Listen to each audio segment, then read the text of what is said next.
Muito bem, amigos do Notícias Agrícolas, vocês que estão conectados aqui com a gente nessa transmissão ao vivo, direto dos principais pontos de mobilização nesse dia histórico para o estado de São Paulo, para a agropecuária paulista, onde a mobilização está acontecendo em quase 200 cidades do estado de São Paulo. A gente tem mostrado aqui os vídeos, a gente tem mostrado as imagens que os internautas têm mandado para a gente, mobilizações que acontecem em vários municípios do estado. Ontem, você que acompanha Notícias Agrícolas, viu o João Batista conversar com o ex-ministro Roberto Rodrigues, o coordenador da FG Agro que fez um estudo, elaborou um estudo sobre os impactos que esse aumento do ICMS poderia trazer aí para não só a agricultura, não só o produtor rural, mas como a população de uma forma geral, uma perda de competitividade para as indústrias, para o setor de serviços, enfim, uma condição absurda aí, gerada por uma alta inesperada dos impostos, em especial do ICMS, medida que está em vigor desde o 1º dia de janeiro. Ontem, o governador João Dória veio a público dizer que parcialmente esses aumentos serão retirados, mas até agora a gente não viu nenhum decreto, enfim, nenhuma publicação oficial sobre essa situação. Mas, voltando ao estudo da FGV, a gente vai trazer para vocês algumas informações importantes desse estudo, e quem nos ajuda nesse entendimento é o professor Alberto Aizental, professor de Economia da FGV, está aqui com a gente já no vídeo. Seja bem-vindo, professor. Muito obrigado, viu, pela sua participação conosco aqui no Notícias Agrícolas. E a gente teve o estudo, chegou esse estudo aqui para a gente, e o que é importante de mostrar desse estudo é que não é um impacto pequeno, não é só uma correção dos tributos que não vai gerar nenhuma mudança importante para o dia a dia das pessoas, né, Alberto? Ele tem um impacto muito significativo, é isso, professor? Bom dia a todos, muito obrigado pelo convite. Sim, ele tem um impacto muito grande, porque segundo esse estudo elaborado pela Faculdade de Economia da GV, pelo Instituto Agro, você tem uma perda de 21,4 bilhões de reais na região sudeste no que diz respeito a consumo. Desse 21,4 bilhões de reais, 12,6 bilhões de reais, eles são especificamente do estado de São Paulo. O PIB da região sudeste, ele deve cair ou perder 6,8 bilhões de reais. Desses 6,8 bilhões de reais, o estado de São Paulo responde por 4 bilhões de reais de perda de PIB. Ou seja, é uma transferência de renda do setor produtivo para o governo, que cria ou causa impactos grandes, tanto na produção agrícola como no consumo das famílias. Falou uma coisa importante, não é um impacto do estado de São Paulo, é de uma região inteira, e quem sabe até do Brasil, né? Como é que vocês chegaram a essa conclusão? Como é que o estudo chegou a essa conclusão? Na verdade, os colegas da Faculdade de Economia da GV, que são desse Instituto Agro, eles utilizaram o modelo PAEG, que é um modelo já utilizado há várias décadas e que contabiliza as entradas e as saídas dos produtos, a circulação monetária, e é um modelo utilizado para tentar prever o futuro. A verdade é, quando você utiliza um modelo desses, para que serve? Serve principalmente para tomada de decisão. Antes de você tomar uma decisão estratégica, aqui no caso seria o Estado de São Paulo, tomar uma decisão a respeito dos impactos positivos ou principalmente negativos na tomada de uma determinada decisão. Então, você utiliza esse modelo para tentar entender o que vai acontecer no futuro. A bem da verdade, só lá na frente, daqui a 3, 6 meses, 12 meses, olhando para trás, a gente vai saber realmente quais foram as consequências dessa decisão. E se foi uma boa decisão, uma decisão equivocada. E esse impacto para a região, ele acontece de que forma? Nas transações comerciais? Na verdade, do ponto de vista de economia, o que acontece aqui é o seguinte: você tem uma sociedade que produz, você tem uma sociedade que consome. Então, você tem uma relação direta na iniciativa privada que pega, investe, assume risco, produz, e você tem as famílias que consomem o resultado, o produto desses investimentos, dessa produção. E falando um pouco teoricamente, a gente tem um contrato social, todos nós, eu, você, todos os ouvintes. A gente cede parte das nossas liberdades, a gente cede parte dos nossos rendimentos em favor de algo comum. Esse algo comum, vocês já sabem do que eu estou falando, chama governo.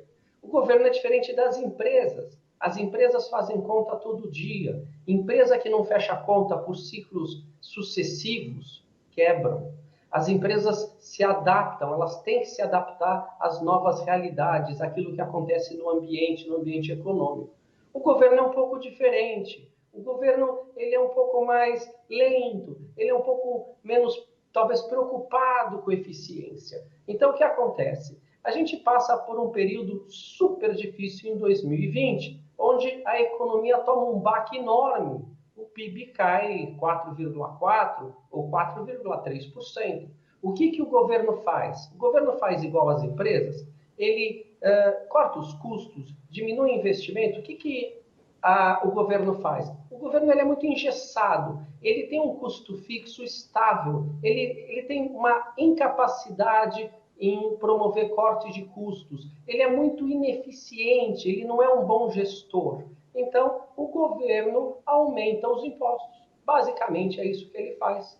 A pergunta é, quando você está numa queda de economia, numa situação de arroxo, onde as empresas estão enfrentando maiores problemas, onde as famílias enfrentam maiores problemas, onde você tem uma queda, como eu disse, de PIB de 4,4%, onde você tem um recorde de desemprego de 14,4 milhões de pessoas, isso de uma população de quase 90 milhões de pessoas, a população economicamente ativa, uma PEA. A pergunta é o momento oportuno de transferir renda do setor produtivo, que é quem cria riqueza é o setor produtivo, não é o governo. E das famílias que consomem a riqueza produzida, esse é o momento apropriado, num momento de queda enorme, é o momento de tirar dinheiro, de tirar recurso, tirar renda de quem produz e de quem consome para o governo, porque o governo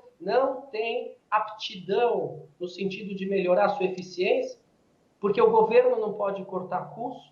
Então, essa é uma pergunta que a gente tem que fazer. Isso é um ciclo produtivo, é um ciclo de crescimento, ou isso vai impactar mais ainda e de forma negativa na eventual recuperação econômica? Professor, vamos analisar os elos aí dessa cadeia. Para o produtor rural, a principal preocupação, pelo menos até o ponto que eu consegui ouvir, é com o aumento do custo de produção.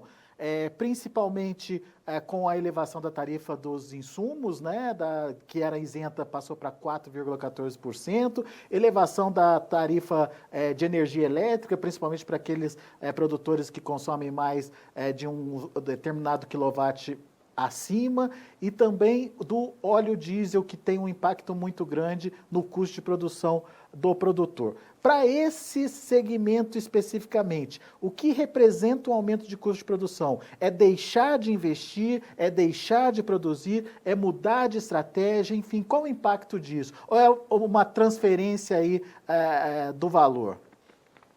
Eu vou antes te contar que aquilo que tinha 7% de ICMS como alíquota passa para 9,4%. É um aumento de 34,28% na alíquota. Aquilo que tinha como alíquota 12% passa para 13,3%, é um aumento de 10,83% nessa alíquota. Vários itens. O que a gente está falando aqui, a gente está falando de aumento de impostos, de aumento de ICMS. Na verdade, o termo que foi utilizado, você tinha vários insumos, vários produtos que tinham isenção de ICMS, ou seja, não pagavam. Eles pagavam 0%, ou seja, não pagavam. E vários desses insumos, eles tiveram retroagiu a isenção. Então, eles deram o nome de isenção parcial. Então, aquilo que tinha isenção total e pagava zero, como retroagiu, diminuiu essa isenção, eles passaram para 4,14%. De 0 para 4,14%. Eu vou dar uma lida aqui em tudo que subiu. Adubos e fertilizantes, milho em grão, farelo e torta de soja, diversos farelos, corretivo de solo, semente, defensivos, máquinas e implementos agrícolas, aditivos, rações e concentrados. O óleo que você mencionou e o etanol de 12, ele estava naquela alíquota de 12 e passaram para 13,3. E até eu estudei aqui, embalagem de ovos, que representa custo, passou de 7 para 9,4%. Então, respondendo à tua pergunta, o que vai acontecer com os elos, o que vai acontecer com a economia, o que vai acontecer com a sociedade? Essa diminuição de isenção, ela entra tanto do lado custo de produção, porque os insumos vão ficar mais caros, mais custosos, e isso vai ser repassado para o preço dos produtos. Você tem duas alternativas. Ou as margens, o custo, bem, isso é inevitável, o custo vai aumentar, é inevitável.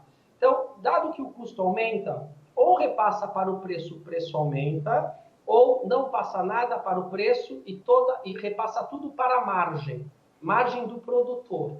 Então, todo esse aumento, ele vai equilibrar, ele vai ser dividido de alguma forma entre o produtor vai ter uma margem pior e o preço do produto final vai ficar mais alto por conta do aumento de custo. Então, você aumentar os impostos dos insumos traz esse mal-estar para a sociedade. Agora vamos analisar cada um deles. O preço mais alto para o consumidor vai poder vai poder comprar menos, vai ter uma demanda menor, a princípio e de imediato. Então você tem uma produção menor. E se o produtor tiver uma margem menor, o negócio para ele se torna menos interessante, mais arriscado, aumenta o risco de produção, diminui o incentivo para a produção e você vai produzir menos porque você vai ter uma demanda menor na ponta do consumidor. Vale a pena eu comentar o seguinte, esse recuo da isenção de ICMS não está acontecendo só do lado da produção, do custo de produção, ele está acontecendo, entre aspas, na boca do caixa, vamos falar melhor, na prateleira, porque o leite pasteurizado, ele também passou de 0 para 4,14. Então, o leite pasteurizado na prateleira do supermercado, automaticamente já vai ficar 4,14 mais caro, independente da questão custo. Então, imagina o seguinte, o custo vai aumentar, vai fazer uma pressão no preço. Fora isso, o ICMS também está atuando no preço final do produto pronto. Então, vai aumentar mais do que 4,14. Aumentando mais do que 4,14, o poder de compra das famílias diminui. Então, necessariamente, as famílias vão comprar menos. Então, a gente está numa situação de que você precisa incentivar a economia, tirar o país do buraco, melhorar as condições. Então, é uma situação onde você alivia a economia, você deixa ela funcionar, você diminui taxa de juros, você diminui os encargos produtivos, porque você quer que todo mundo investe, você quer que todo mundo consuma, você quer sair do buraco. Nessa situação, você aumenta os impostos, tanto do lado custo, tanto do lado produção, como do lado consumo, você está tirando muitos recursos da economia, trazendo para o governo, então você vai fazer com que demore mais ainda uma eventual recuperação. Professor, e tem uma questão muito importante, um outro elo da cadeia, que é a transformação, que são as indústrias, né?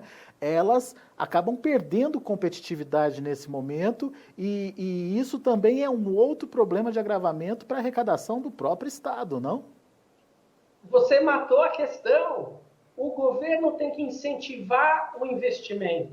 O governo tem que incentivar a produção para que a economia cresça. E na medida que a economia cresce, a arrecadação de impostos aumenta. Seria mais ou menos o paciente está com febre, 39 graus, e você faz um tratamento para a febre dele aumentar e não diminuir. Quer dizer, é mais ou menos isso que está acontecendo. É um verdadeiro tiro no pé. Quem vai perder é a sociedade como um todo, o setor produtivo vai perder, a população de longe vai perder e muito mais a população mais pobre. Depois a gente pode falar especificamente sobre isso, de como o aumento dos alimentos atinge de forma diferenciada o mais pobre e o mais rico. Isso é uma coisa bastante interessante, uma questão social muito importante. Mas é exatamente isso que você comentou. Quer dizer, é completamente fora de propósito, o governo não faz a lição de casa, que é direcionar melhor os seus custos, saber fazer uma gestão melhor dos seus custos. O que você falou sobre elos, sim. Quando a gente fala em negócios, a gente sempre fala, eu vou investir mais, eu vou produzir mais, eu vou atender mais gente e eu vou criar mais riqueza. A gente sempre fala nesses termos. Isso chama ciclo virtuoso. Então, uma das coisas que você tem, uma externalidade positiva desse processo, chama redução, custo de escala. Você melhora, porque produzindo mais, os custos de escala, você tem uma economia de escala. Economia de escala, porque os custos diminuem. Os custos fixos, eles são divididos em mais produtos feitos. Aqui é o contrário, você diminui o interesse, diminui o incentivo para investimento, então se produz menos, toda a cadeia produtiva vai trabalhar menos. Todo mundo, todos os negócios vão ter seus custos fixos e vão produzir menos, vão faturar menos, vão investir menos. O que você tem? Uma reação em cadeia, onde todo o setor produtivo diminui o investimento, tenta cortar custo fixo, demite funcionários, e você cria um ciclo. Lembra que eu falei do virtuoso? Você do virtuoso, você vai para o ciclo vicioso. O ciclo vicioso é aquele que a cada volta você perde um pouco mais. Então você tem uma relação perde-perde. Muito bem. Só para a gente finalizar então, professor, aquela explicação fundamental, como esse aumento de impostos vai afetar principalmente os mais pobres, professor? Olha, as famílias que ganham a renda familiar até R$ 1.650, ela gasta 30% da renda dela com alimento, com gêneros alimentícios. Não é alimentação fora do domicílio, que é uma outra questão. Gêneros alimentícios. Uma família que ganha 10 vezes mais, R$16 mil para cima, ela gasta menos de 10% com gêneros alimentícios. Então, tem um estudo do IPEA sobre esse assunto. A gente já sabe o que aconteceu ano passado, a gente já sabe o que aconteceu com proteína, a gente já sabe o que aconteceu com o preço dos grãos, das rações para geração de proteína, a gente já sabe sobre os hortifrutis, tudo o que aconteceu. Então, a gente já sabe que foi um ano difícil, a gente já sabe que o IPCA de janeiro a novembro do ano passado, de gêneros alimentícios, foi 15%, para o IPCA de janeiro a novembro de 3,30%. Então, a gente já sabe que quem forçou foram os alimentos. Esse aumento de ICMS só vai piorar a situação nesse ano de 2021. Mas voltando ao estudo do IPEA, o IPEA lá em outubro fez um cálculo e disse, olha, esse aumento de gêneros alimentícios de 15% representa uma inflação para as famílias mais pobres de mais de 5%. Então, quando você fala que é IPCA de 3%, de janeiro até novembro, ele é uma média. Ele pega todos os produtos de todas as famílias. A família mais pobre teve um aumento de alimento de 5%. A família mais rica, nesse mesmo período, abaixo de 2%. Então, quando você cobra mais caro na questão de impostos, vamos supor, não é cobra, mas tenta arrecadar e aumenta o custo dos itens básicos, e você gera inflação em gêneros alimentícios, fora que permeia a sociedade como um todo, porque ele entra em todos os itens, que nem etanol, que nem os combustíveis, eles entram em todos, ele difunde a inflação para tudo. Fora isso, os pobres, que são a parcela da população que mais sofreu com essa questão da pandemia e essa queda do PIB, é quem mais vai sofrer ainda, por causa dessa parcela dos gêneros alimentícios. E o pobre, ele não tem uma maleabilidade de consumo. O rico consome desde o gênero alimentício até itens mais caros. Ele compra carro, ele viaja, ele reforma a casa, ele tem uma segunda casa. Então, ele tem como manejar mais, ele tem mais margem de manobra para isso. O pobre tem uma margem de manobra muito menor. Então, fora pesar mais no bolso do pobre, ele tem uma menor margem de manobra. Quer dizer, o que ele pode, nesse caso, substituir? Ele vai abrir mão do quê para poder comer um pouco ou continuar comendo? Acho que essa aqui é a expressão. Muito bem. Professor Alberto Aizental, professor de economia da FGV, explicando para a gente os impactos, a realidade de um aumento de imposto num momento muito inoportuno, num momento fora de propósito, uma situação, portanto, que além de agravar a situação daqueles mais pobres, como o professor bem colocou, que tem um comprometimento maior do seu salário, da sua renda com os alimentos e os alimentos básicos que estão sendo os principais tributados aí por esse aumento de imposto, você tem um impacto em toda a cadeia produtiva. Para o produtor, aumento do custo de produção, inviabilização de novos investimentos, para as indústrias, a falta de competitividade, a perda de competitividade podendo gerar aí demissões, podendo gerar aí uma redução da arrecadação também no final das contas. Professor, muito obrigado, foi muito bom conversar com o senhor e a gente volta mais vezes aí para entender melhor essa dinâmica da economia do agro, que é muito importante e que o produtor rural às vezes faz a sua conta, faz a sua análise, mas faz da porteira para dentro. A gente precisa entender como essa economia do agro impacta de maneira geral a economia brasileira. Muito obrigado, viu, professor? Obrigado, foi um prazer. Obrigado a todos. Até a próxima. Está aí, professor Alberto Aizental, lá da FGV, conversando aqui com a gente no Notícias Agrícolas.